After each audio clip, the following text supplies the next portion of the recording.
The Rebelle Rally is a navigation rally that covers 2,500 kilometers across the American West, and it just so happens to be for women. There are no cell phones, no GPS, 100% map and compass-based navigation. Last year, we had a really, I think, great rally. When your rookie year, there's a huge learning curve. We learned a lot about playing the game, I guess. This is, in fact, a very elaborate game. But if you actually want to be competitive points-wise, there's a lot of strategy that goes into it. And so as the week progressed, we really started to kind of pick up some of those nuances of what are some of the strategic aspects of the game and how could we start implementing those. I sort of believe that if you're going to do something, you should do it exceptionally well, and you should want to do it exceptionally well. And so the Rebelle Rally really kind of fed into this desire to want to undertake something extremely difficult, extremely complicated, and break it down into all the little pieces that you need in order to be successful at it. We took so many lessons out of the 22 rally. We learned so much day after day throughout that rally. We started to see what it was like to really execute all of the skills that you need to be really good at the rally. And so we had a taste of what that felt like and what that energy was in the car. And we wanted to just keep building on that. We didn't want to slip into a comfort zone. We wanted to keep pushing ourselves forward. The day we got home from the rally last year, we signed up for this year's rally. And so we were like, we're very brand loyal, right? We're like, we need Land Rover to be part of this. This is amazing. And so after a lot of discussions and I guess engagement with JLR, they agreed to provide us with a vehicle for 2023.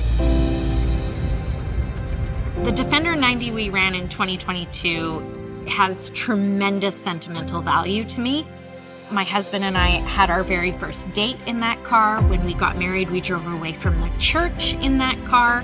My daughter named that car Fender when she was born. That car meant everything to me. But this new Defender can take you anywhere. Your car is considered your third teammate on the Rebelle, and for really good reason. Your car can have a personality all of its own, and you are putting that car through a lot of potential trauma in that week. We're driving really difficult trails. We're driving in really extreme conditions for 12 and a half hours or more a day. You are really putting a lot of strain and stress on that vehicle. And your car is your lifeline throughout this competition.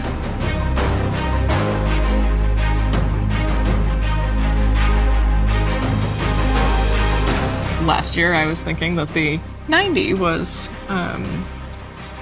maybe too modern for me. So this year, I was feeling a little concerned that I didn't know what any of the buttons did, but we were also a little concerned that it was going to be heavy. The last day of the competition is always in these huge sand dunes, and we were worried that, wow, is this gonna just sink into the sand? But we did some practice out in the dunes a couple weeks before the rally, and it was great. We were just jamming around, doing big rainbows in these sand bowls, and it took a lot of weight off. We felt so much better about the car after that. I drive a Defender 110 every day, and I was worried that the 130 was going to feel too big out there on some of those trails, and I don't think we ever had that feeling. The power in that inline six motor and the capability of that vehicle is in absolutely no way diminished by its longer length.